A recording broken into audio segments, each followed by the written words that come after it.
plant seeds of life in your mind, you will ultimately grow your voice within your mind to be positive. If you plant an evil seed or a destructive seed within your mind, it'll ultimately try to kill you. Your voice inside of your mind would tell you it should kill itself.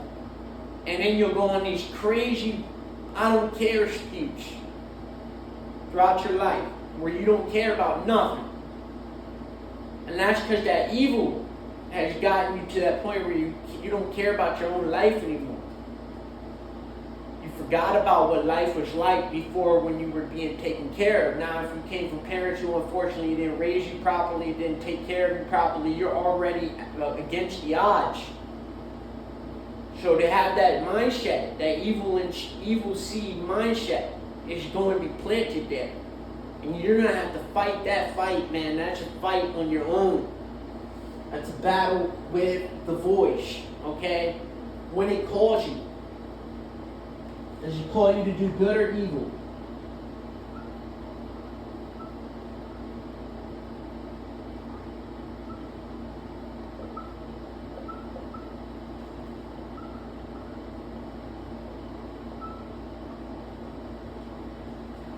The voice that's in your mind, it will call you.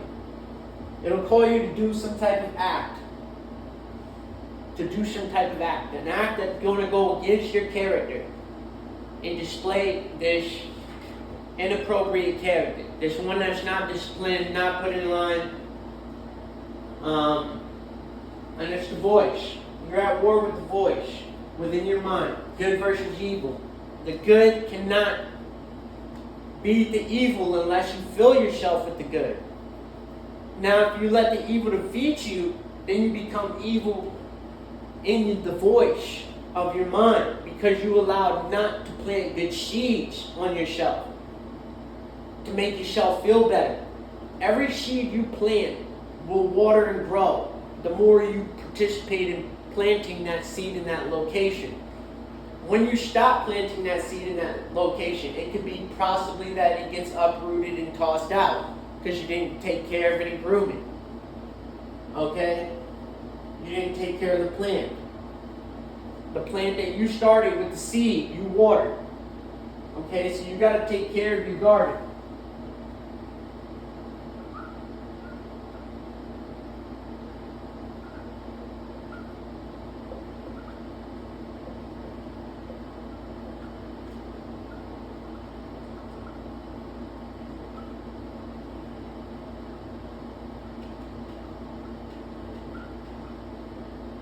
Pruning. And you want to prune it by pruning the garden, okay? So the garden is basically all your thoughts put in together in one place. And if your garden is all distorted, you're going to have a bunch of weeds in your garden. And you don't want to be spraying pesticides and chemicals all over your flowers because you got weeds, so you want to hand pick it out. So you want to go through each individual thought that you've been going through in life and pick out all the weeds. Because the weeds, when you can remove the weeds out of your garden will begin to flourish. Okay, it'll begin to blossom. And why did I put it in this terminology, this text, this way of text to you? Because a garden is the most important part to the whole story of God. It was from the seed that yielded the garden. Okay? So it was what was being planted within the character's mind that was being guarded and being pruned and taken care of. So if you put a bunch of thorn bushes in your garden, you're probably not going to be having a fun time. You're going to have a bunch of thistles everywhere. Cactus is the same thing. You don't want to kill your garden for something that wants to take over. The pain. So you don't want to be in a bunch of agony and pain. Keep the thorn bushes separated from outside of the garden. I mean within it, but not separated where it has its distance. So it can't wrap itself around anything to suffocate it. That's the negative.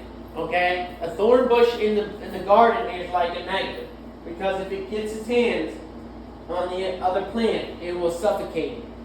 It will kill it. That's what a vine does. So, this life will suffocate you in many different ways. Within the voice, you will feel defeated. Depression is weakness. Weakness in the spirit.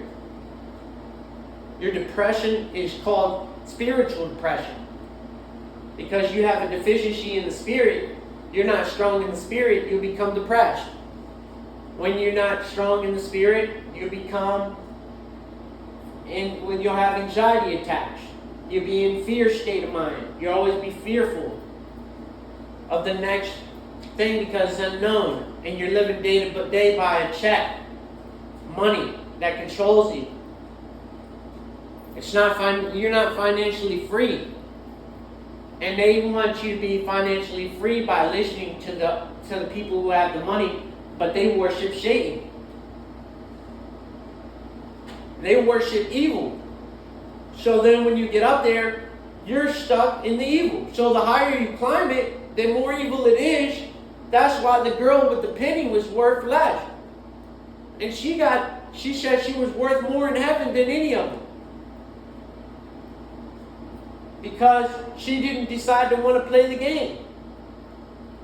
Not everybody wants to play the game of climbing the ranks of evil.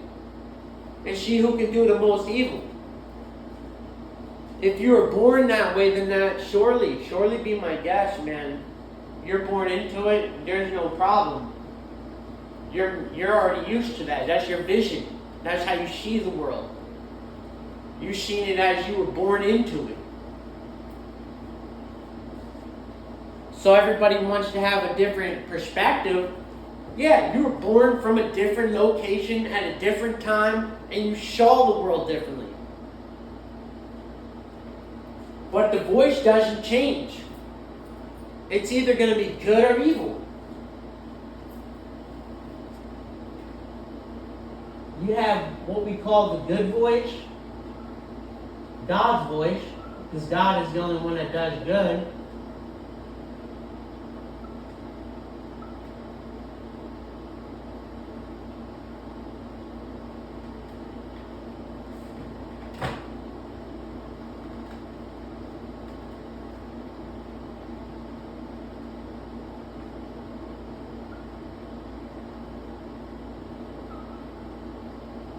And then you have the devil's voice, evil.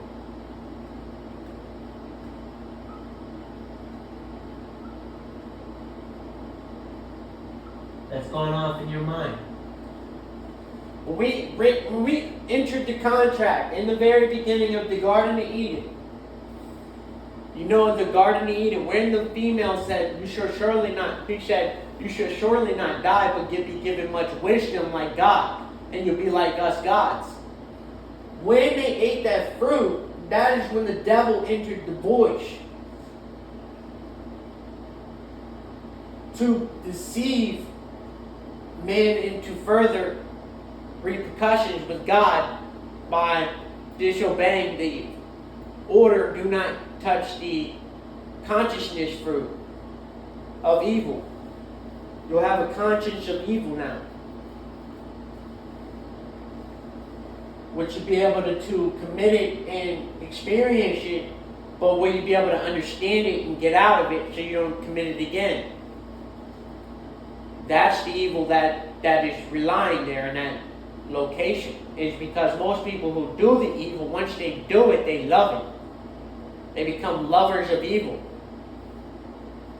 And that's just the truth to it. It feeds them. It's like feeding. It's like they're demons. They're like demons. That's why you can say it, is because as soon as they committed the evil, they embraced it, they loved it, and they turned into a demon like in that moment in time. Based on their choice, their voice was already demonic anyways. So the voice within their mind, it could be demonic. Demon. You don't know how these characters' internal voices is thinking down here. None of us do. When the voice calls you, you have to take care of your garden. If not, you have a weeded garden full of weeds. That's why it's not good to smoke weed, because it freaking clogs the garden that you're supposed to be pruning down here. You can't prune it while you're smoking weed in the freaking garden. So then you're disrupting God's voice. Interruption with God's voice leads you to the devil in the Garden of Eden. Okay? Because you're smoking weed. And now you're having a conversation with the devil. He's going to get you to commit a lot of evil atrocities and acts against the people. Once you commit this is a spiritual attack that came directly from you, but you were an agent of the devil who sent the attack to the person. This is a direct sign of the character falling away from the voice of God. The reckoning, okay? Within your mind, when you begin to wreck your life and your life begins to fall apart in shambles, do not tell me the devil did not call you and put you on a contract and have you go to work for him and you win. But when you did, and when your life fell apart during the reckoning, the voice inside of your head, don't tell me it won't try to kill you. Because it will. You do enough of it, it'll come for you. Your voice will get you to almost commit suicide like Judas. You'll go to that length. It'll take you that length. You might take yourself out in a chair, sitting with a shotgun, pull the trigger with your toe.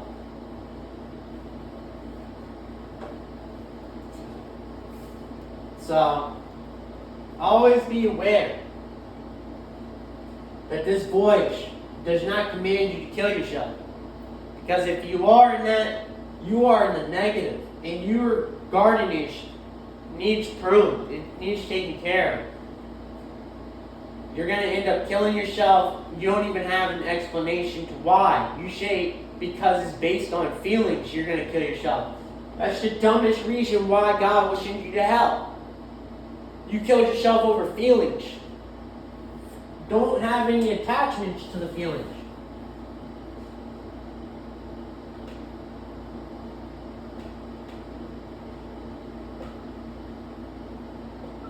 Sit back and feel them, but don't feed into it. Unless you're sick, then you can't say anything, because then the character's sick, and anyone who's ever been sick on even extremes to chronic sickness understands that it's not easy. Okay? So sickness is excluded from this. The voice will kill you anyways if you're sick. And it'll play the same tricks with you. You feel like you're dying. So detach from feelings. And sit back and listen to them feelings, man. Are they correct? Or is it just a passing feeling? And that's why you should never act on your feelings, because most people who act on their feelings end up killing themselves. So make sure you don't act on the feeling. You listen to see if it's God's voice or the devil's voice. The devil's voice will tell you to kill yourself. God's voice will tell you to put the damn rope down and get off that chair. Stop being silly. You got business you still need to take care of down here for me. Who told you you were off the clock? You can't just opt out on your own clock and decide when you want to leave. I realize that with him. With God, you can't do that.